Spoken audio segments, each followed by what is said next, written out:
the conversation will kind of go like this. Like, I noticed that you've never been pregnant before. Is that by choice?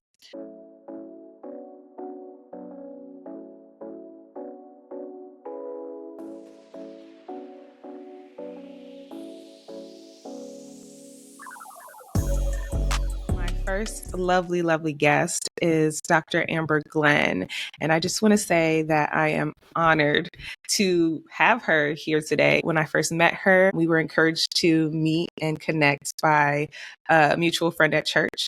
And when we did, it was like an immediate connection over good food, good conversation, just she's a beautiful spirit. And not only that, but she's an amazing OBGYN doing the Lord's work in these streets of Atlanta. So I am happy to introduce Miss Dr. Amber Glenn.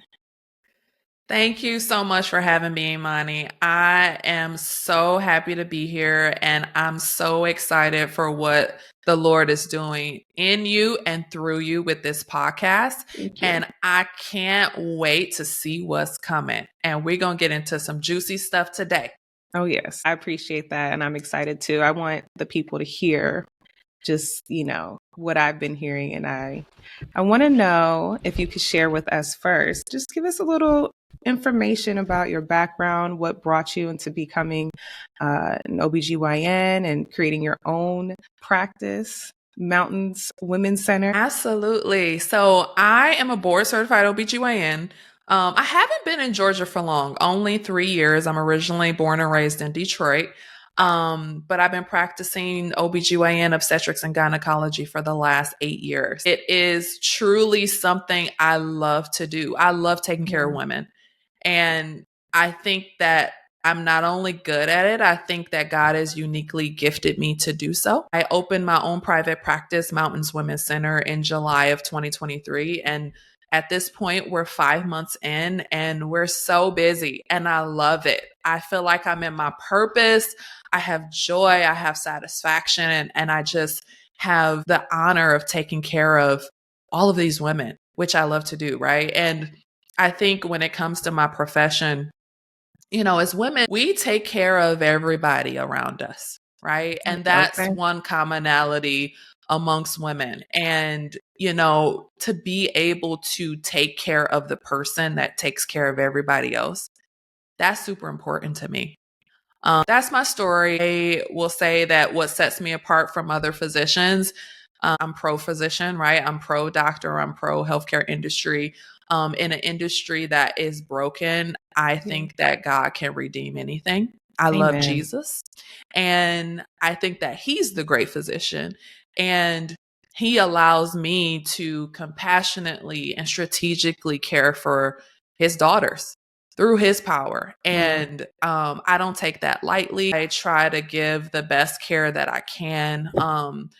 I seek to provide spaces where women feel safe, where they feel heard, and where they feel cared for. And what's crazy? Like, my career and what I do professionally from day to day, it also ministers to me because I have this satisfaction of like seeing women come back to me. I'll treat them and then, they'll come back and say, hey, doc, that really helped me, or I'm feeling better, or I'm bleeding less, or I got pregnant. Like, you helped me get pregnant. And, in those situations, I'm like, dang, God, you really be out here working.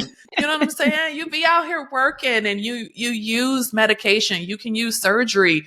You can use anything to bring about healing.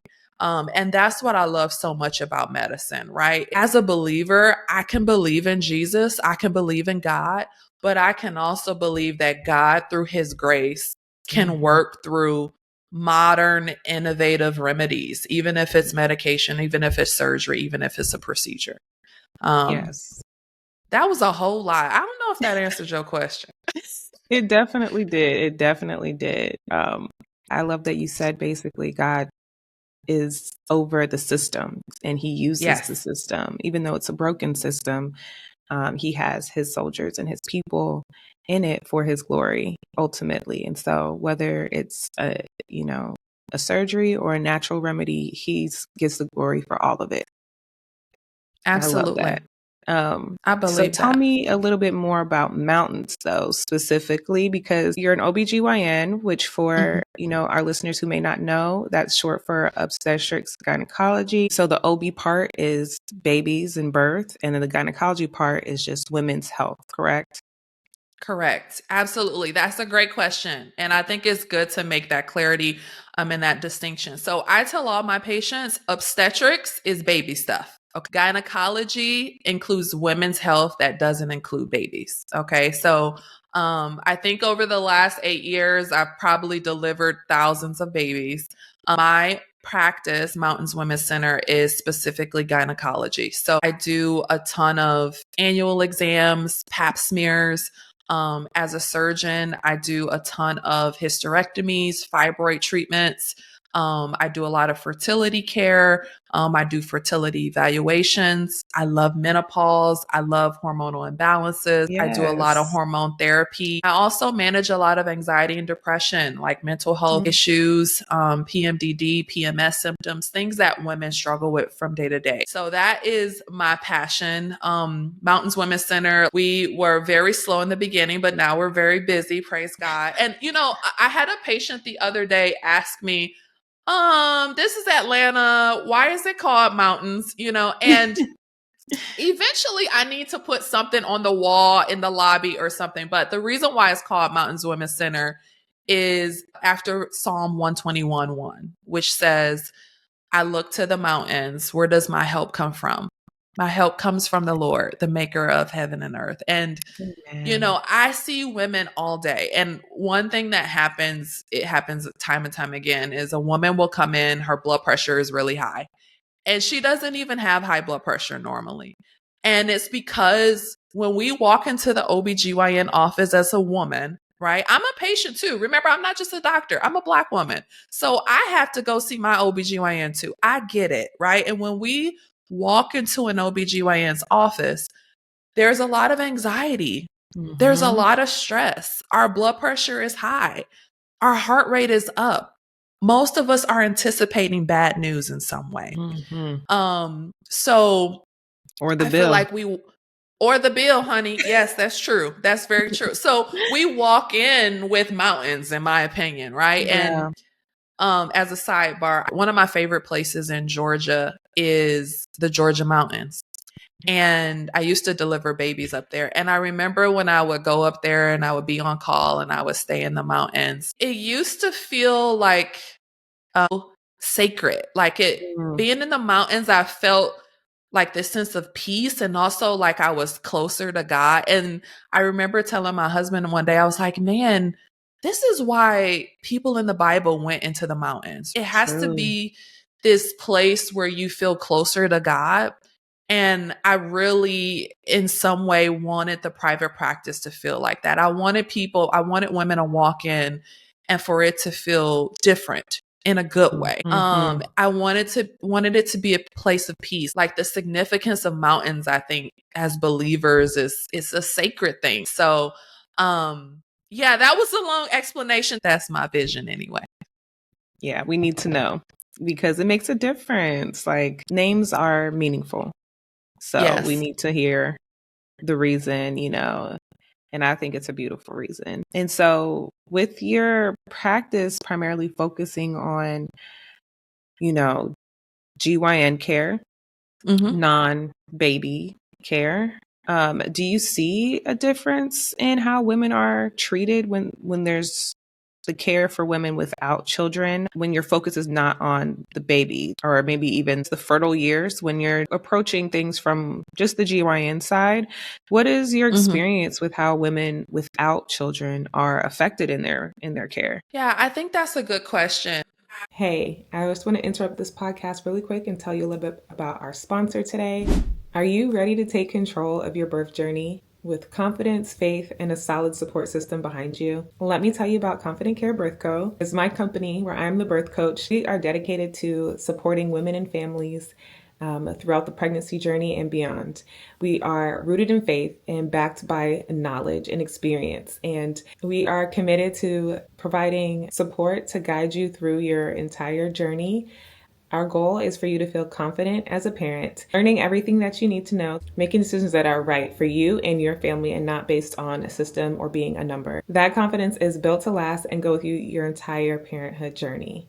If that sounds like something that you're interested in, please visit us at confidentcarebirthco.com. On my website, you can go ahead and schedule a complimentary discovery call and we can talk about how we can work together. Go ahead and visit my website at confidentcarebirthco.com. I would love to talk to you today. All right, back to the show.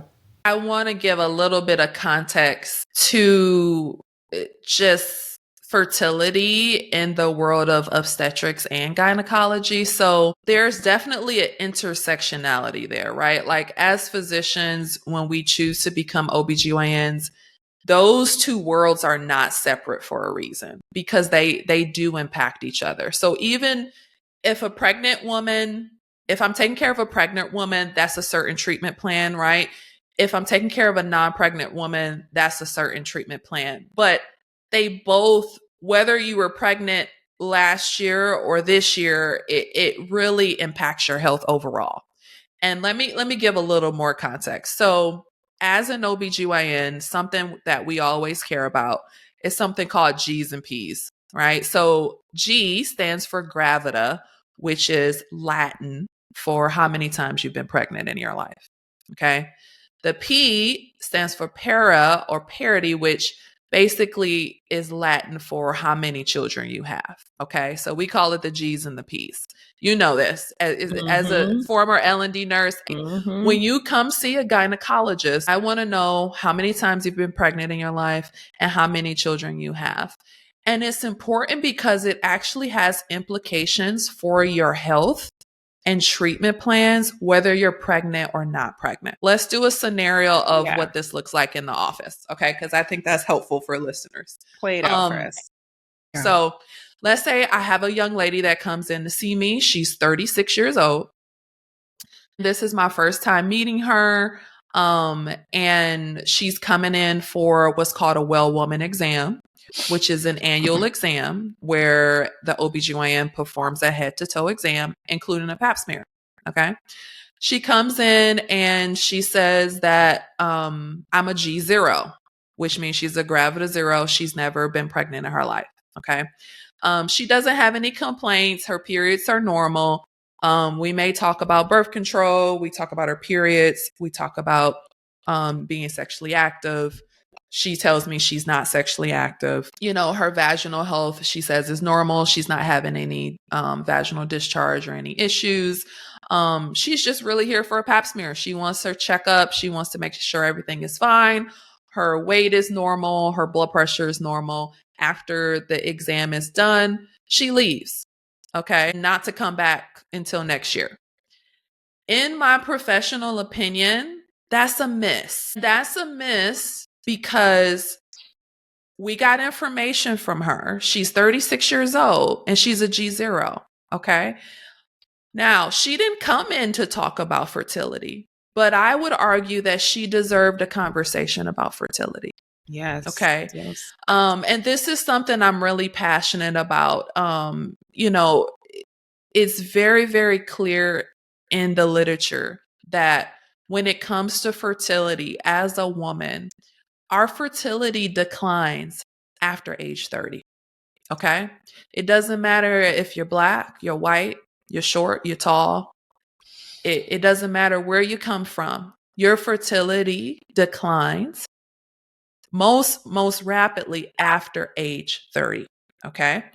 And that's important for all of us to know. Men, on the other hand, they make sperm until they die. I don't know what's up with that, God. I don't know. But okay. Yeah. But for us as women, this is important to talk about. So at every pap smear visit, I bring it up, right? If I ask you for your G's and your P's and I find out that you're a woman over age 30 and you're a G0, the conversation will kind of go like this. Like, I noticed that you've never been pregnant before. Is that by choice? And a lot of women will say, oh my goodness, I'm so glad you brought that up. That was on my mind. I just didn't want to bring it up.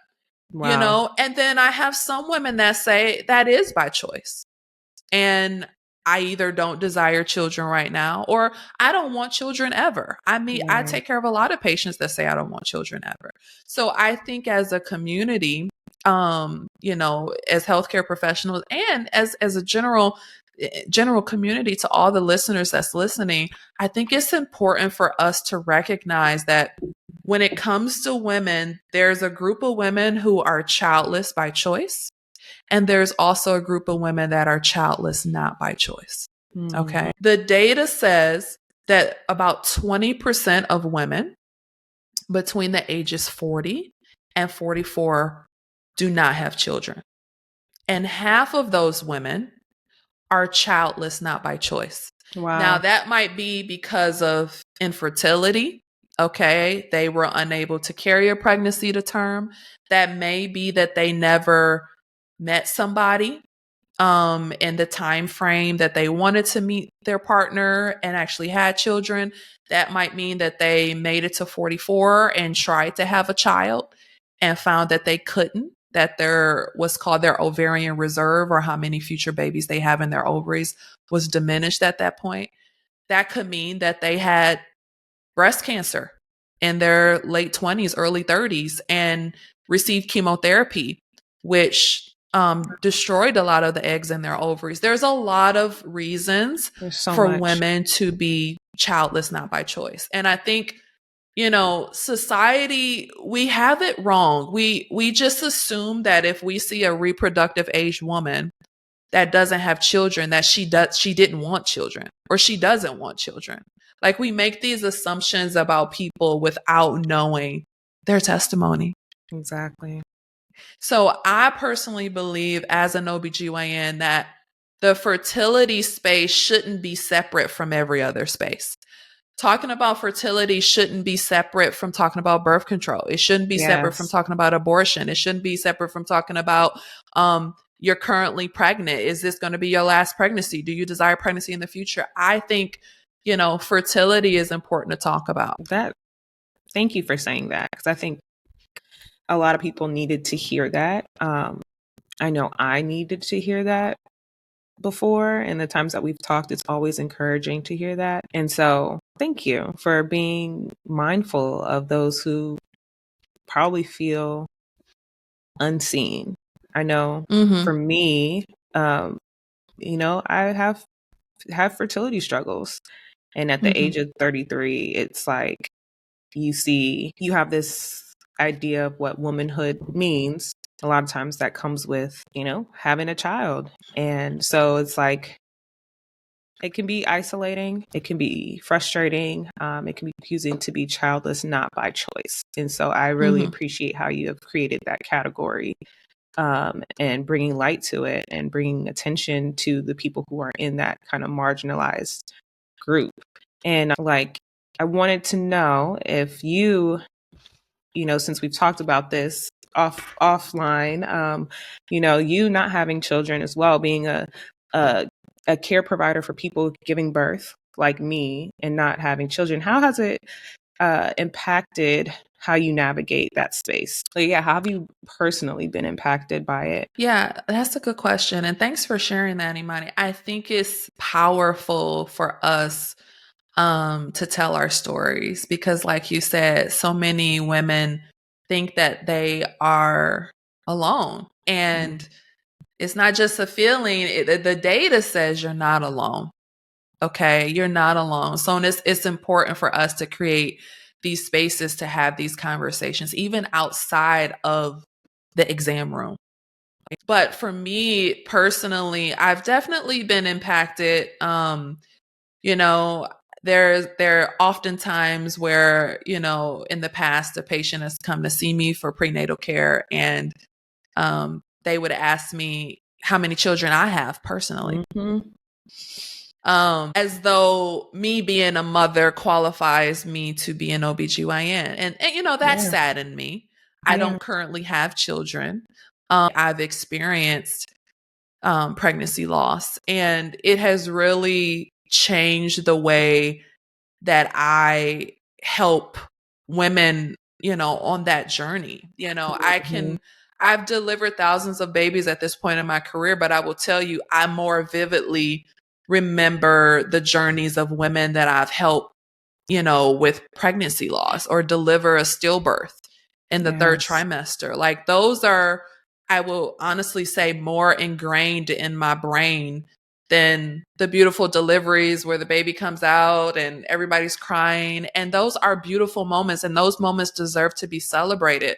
But there are many women who have struggled with miscarriages or deliveries of stillbirths, and it's very, very painful. And the grief, the loss, the confusion, that's not foreign to me. So it's definitely impacted how I care for, how I counsel patients that I'm helping with that. And as a gynecologist that primarily practices gynecology care, I do still care for a lot of women who go through miscarriage, who go through pregnancy loss.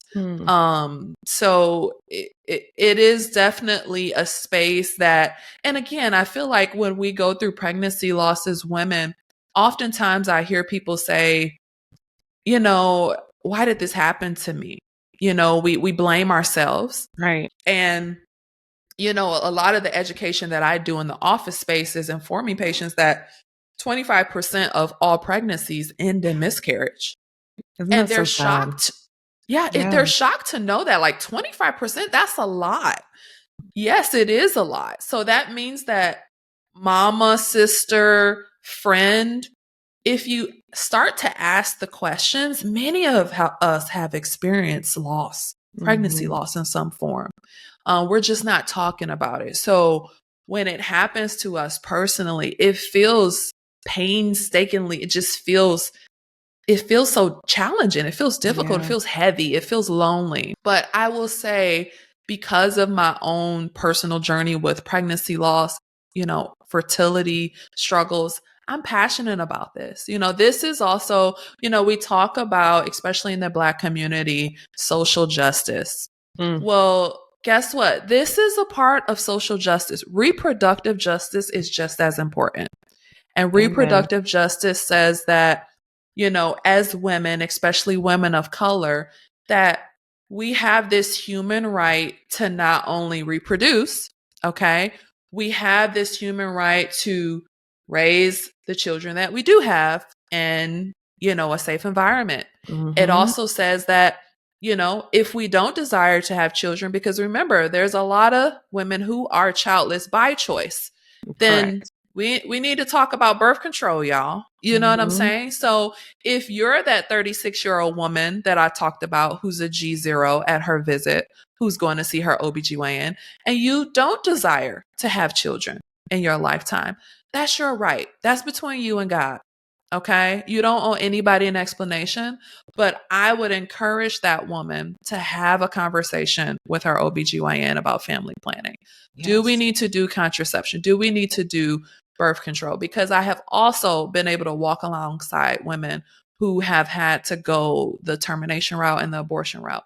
And what we fail to talk about is that also is associated with grief. Okay? That also is associated with loss. Yes. Okay. And it is equally important if you are a woman who does not desire children now or in her lifetime to make sure your life goals align with whatever treatment plan that is with your physician. Yeah. I love that, because that's caring for women well. It's not trying to control women. It's caring for them. Caring for us and allowing us to have the autonomy that is our right as we make decisions for ourselves, but giving us all the options and walking us through. There's so much controversy.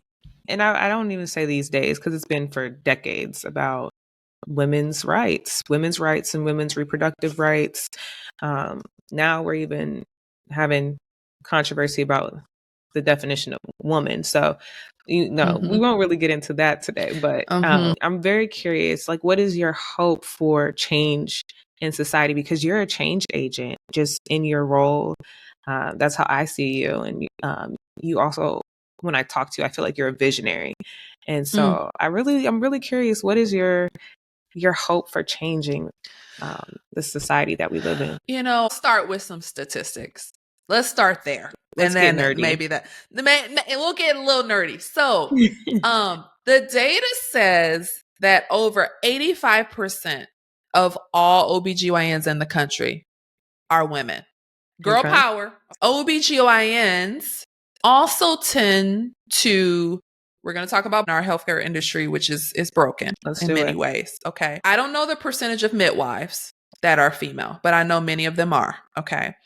And then when we think about that and we compare even salaries of midwives, okay, of OBGYNs, of just women, healthcare professionals that care for women, okay, our salaries, how much we're paid, is always lower than that of other specialties. Medicare reimbursements for women's health has historically always been lower than other things, okay? Like a knee replacement, okay? Or you've got this mole in your dermatology office and the dermatologist takes it off. Those reimbursements a lot of times are a lot higher than the birth of a baby. So we have to go back to the basics and what all of that reveals to me. And we're not even talking about social services at this point. Being a single mother in this country with multiple children, with housing insecurity, our social services also are not good in our country. Okay. So what that tells me is that our country does not always value women and children. Right. That's problem number one. Right. Okay. Where is my hope? I mean, my hope is in Christ, because it's really going to take change makers like yourself, and really radicals to really challenge the broken systems. I want to shout out to all the healthcare professionals that may be listening. And I want to encourage all of us, okay, that if you're taking care of patients on a daily basis, I'm going to guess that about 50% of them are women. Okay. Right. And if 50% of them are women, then that means you have the ability to make some form of impact. And if you come across a woman who's in her 30s, that's a G0, meaning never have been pregnant, you have all this authority to say, hey, like, have you been to your OBGYN recently? You know, I think that's a loving way of encouraging women to make sure they're having these informed conversations about their fertility with their physician. Okay. Whether or not they desire to be pregnant or they don't desire to be pregnant. We need to talk about this more. We do. Yeah. Primary care physicians need to talk about this more. Okay. And guess what? You don't have to do it beyond your own expertise. Okay. You can just say, you know what? I think you should think about this. There's more qualified people than I, that you can talk to. So my vision is that not only women in the healthcare space care about this, but everybody cares about this. Right. As a society, women and children, we matter, right? Yeah. So everyone needs to be talking about this. My other hope is that eventually employers and health insurance companies, they be driving me crazy. Can't stand them. Oh my goodness. My hope is that they would see our fertility as important as well. Yeah. Fertility care is expensive. IVF is expensive. When I tell my patients it's about $15,000 to $20,000 per cycle. Yeah. People are thinking, where am I going to get that money from? And if your insurance company doesn't pay for fertility care, oftentimes you're taking out loans to freeze your eggs or to freeze embryos. And it's just cost prohibitive for many women. And I think it's time for health insurance companies to provide that. That should be basic health care. Okay? That should be basic health care. These employers also need to step up and provide that as a benefit. Right. 100%. Because it's dual-sided. It's the employer chooses the health plans that are available to the employees. So both parties need to get on board about how important it is. And absolutely, not put dollars over people. Mm-hmm. Yeah, you hit some nails on the head. Those are big, big hopes. But I like that you said, your hope is in Jesus, because Jesus is the only one who can do those big things. These are big prayers, and he knows how to work people together to get it done. So that's Look, prayer request right here. Prayer point. Absolutely. And prayer warriors, add it to your list because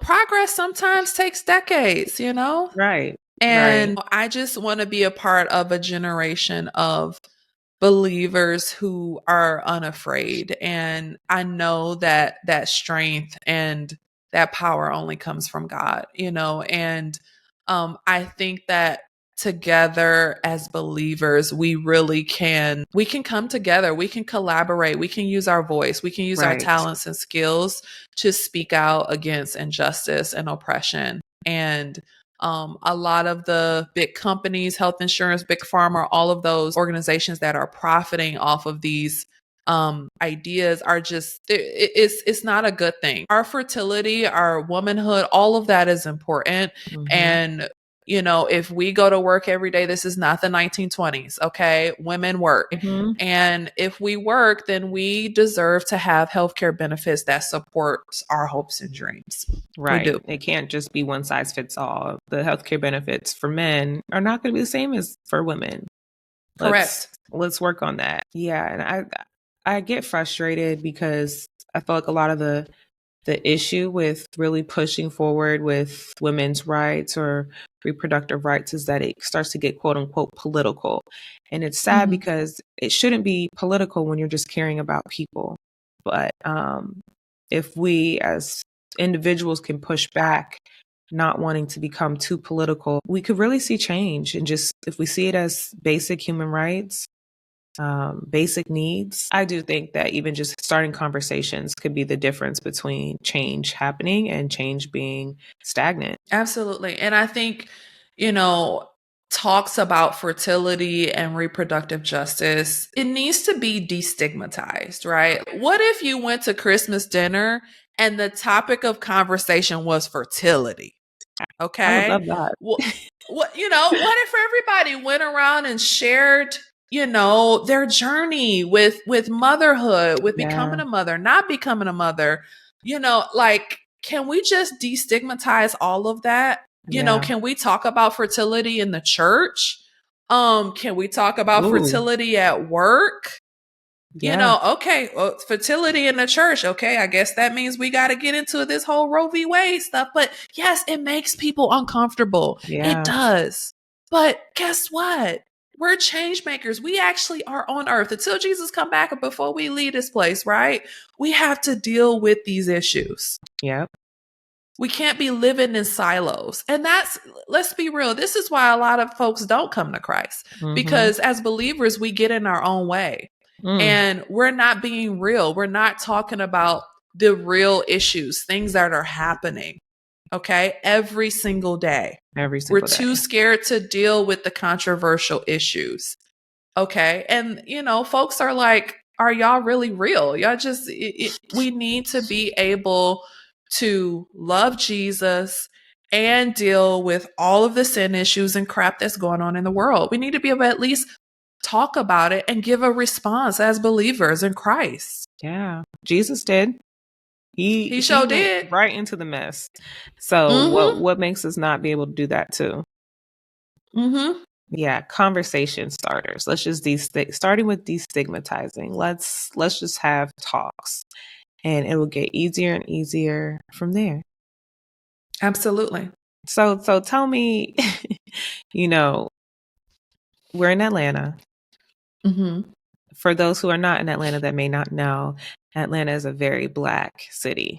Yes. DC is considered chocolate city, but I would say Atlanta is probably the new chocolate city, in the sense that you just have this wealth of Blackness, this variety of Blackness, the myriad of Blackness that you can see in Atlanta. So I would love to hear some information about your experience and, what is a major message that you would want to give to Black women, especially in Atlanta? Also, specifically because Georgia has terrible statistics when it comes to maternal mortality, infant mortality. Yes. Just access to care. There's just a great lack of support for women and children, like you already mentioned. So what's a message that you would give to Black women?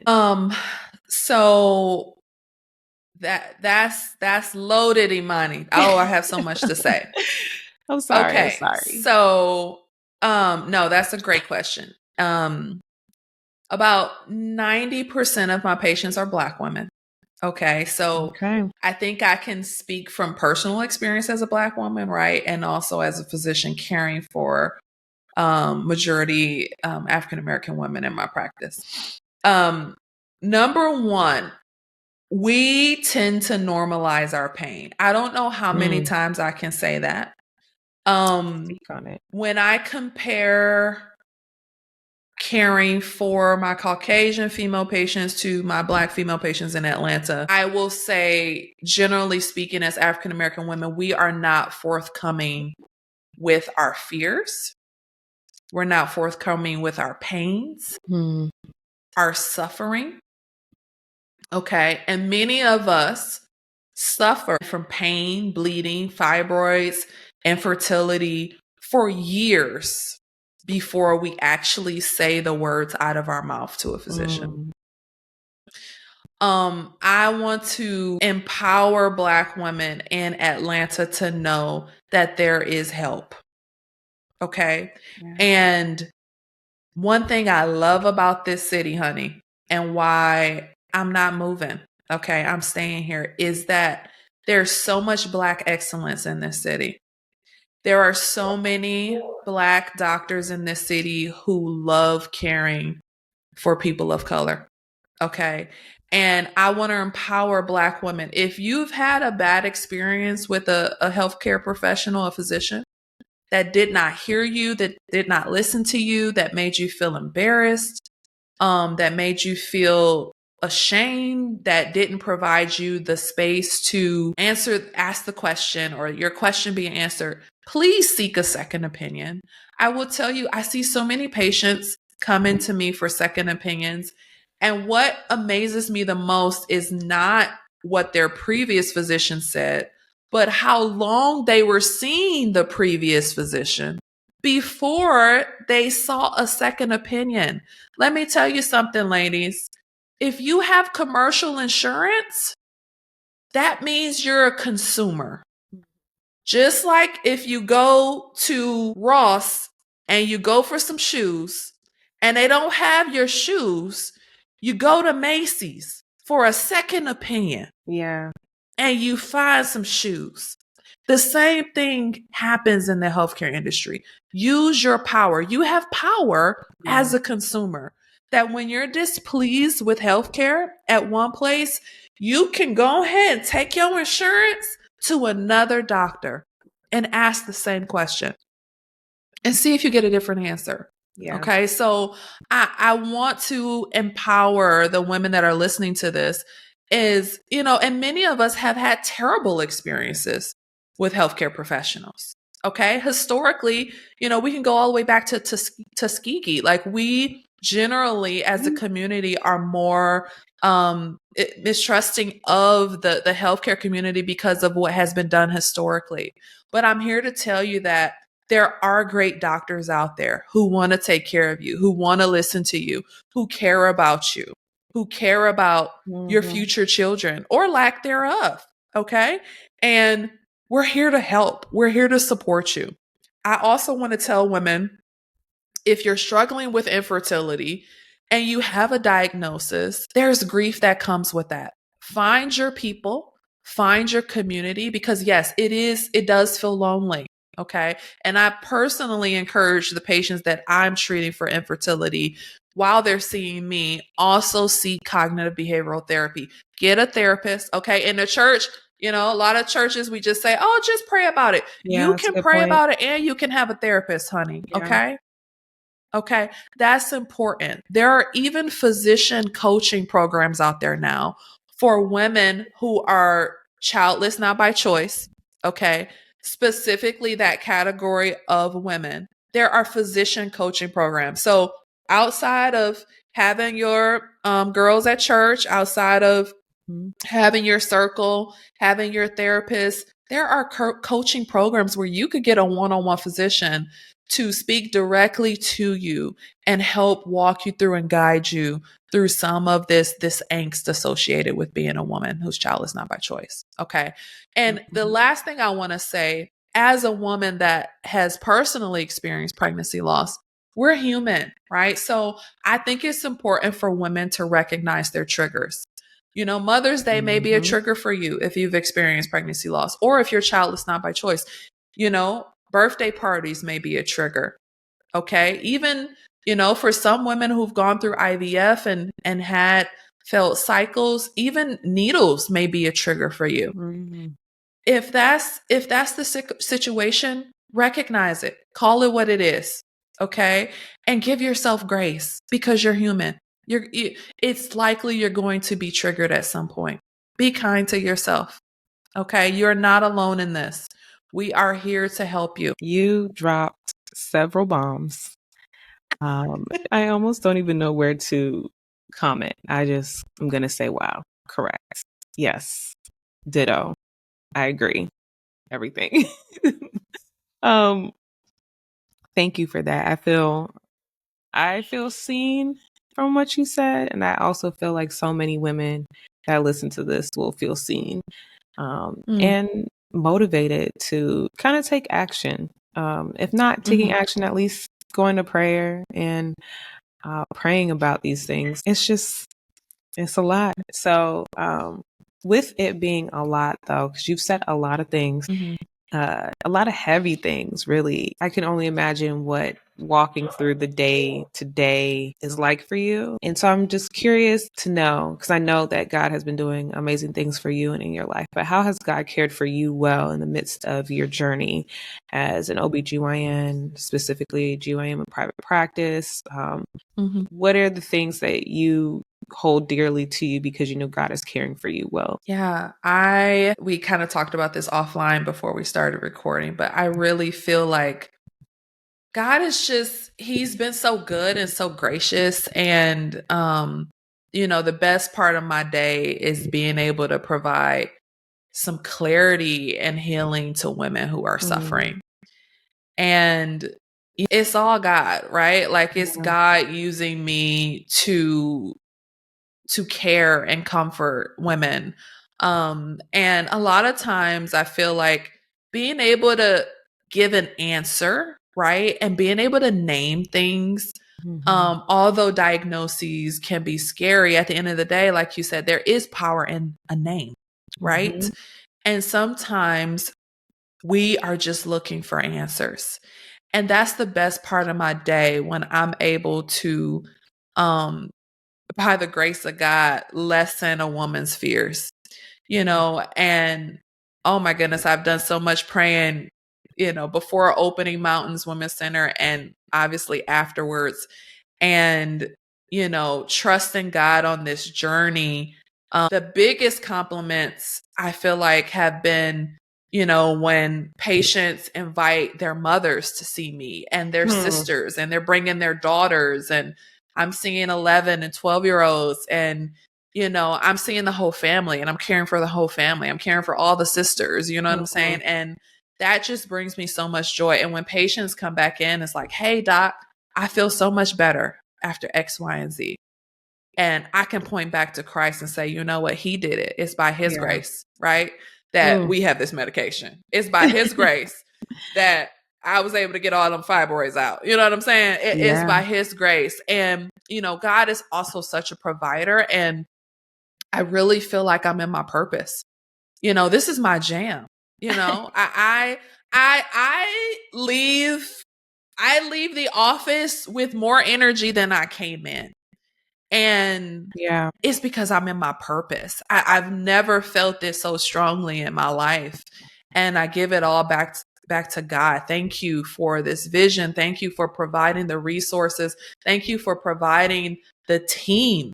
Thank you for bringing the patients that I feel like you've called me to serve and care for. Thank you, God, that you're being glorified. And thank you, Lord, that, I may not be able to change the whole healthcare industry, but God has purposed me to care for groups of people, for this particular community, This is my niche. This is my expertise. I'm cool with it. I'm cool with it. And through that and through that energy, through how God has encouraged me, I'm able to give that to my patients. And I will tell you, I'm not God. Sometimes the answer to my patients is I don't know. Right. And sometimes the conversation is, I don't know what's going on. We've done this test. We've done this surgery. We tried this and we've tried this. At this point, we need to pray and trust God. And I'm willing to walk with you through it. Right. I don't have all the answers because I don't have to, because God is sovereign. Amen. Even in our pain, he's sovereign, even in our disappointment. Okay. And he's in control, even when we feel like the world is just chaotic around us. And I often feel like that as a Black woman in this country, that there's just mad chaos. You can turn on the TV if you don't believe me, right? Yeah. Just turn on the news. But that's one of the things that is encouraging about having conversations with women who are Christians and also in the birth space, because that's where we get our encouragement from. We encourage each other in the Lord, because it can get so grim. It can get so just overwhelming. And so it is always a pleasure and truly a blessing to have conversations that, we talk about the frustrations and everything, but we also talk about our hope and where we are getting our encouragement from and how we continue to push, and we just move in the way that God moves us to do so. I love to hear that you are in your purpose, because that is like, I think that's goals, to be able to work and feel that you are working for the Lord. You're not just working for a paycheck. You're not just waiting until the weekend, or, well, y'all kind of don't get weekends the same way, but, I work weekends too, girl. But you're not just waiting for your next day off, although you do, I'm sure, enjoy those a lot, that the Lord really sustains you through your days and also empowers you to do the work that you're doing, which is, like I said, you're God's hands and feet in this society, especially in Atlanta. Oh, yes. So we're coming to the end of our time. I can't believe it. I feel like that time went by so fast. Such good nuggets. I think I'm going to be thinking about this conversation for at least another week. But I wanted to give you opportunity to just go ahead and plug your private practice, how people can get in touch with you if they have questions. Maybe they want a recommendation for someone that might be in another area, since they might not be local to Atlanta. Give us your information. Absolutely. So, again, I'm Dr. Amber Glenn, board certified OBGYN in Metro Atlanta. I am the owner and sole physician at Mountains Women's Center. You are welcome to check us out at www.mountainsobgyn.com. As the listeners probably already know, I love to talk and I love to educate. So if you check out the website, there's a blog there. I have a lot of cool freebies on the website about various topics: PCOS, endometriosis, fertility, fibroids, vaginal infections, all of that stuff. So check out the website, check out the blog, and come give us a visit if you're in the area. We would love to see you. We would love to talk to you. Yes, y'all check out Dr. Glenn, because I'm sure you'll be very happy to just get those little questions that you've been having over the years, those little maybe odors, maybe pains that you've been too nervous to get addressed, or maybe you've gone to a doctor that isn't addressing it right. Check out Dr. Glenn. Well, thank you so much, girl, for being on this podcast episode with me. This is Imani with Confident Care Birth Co.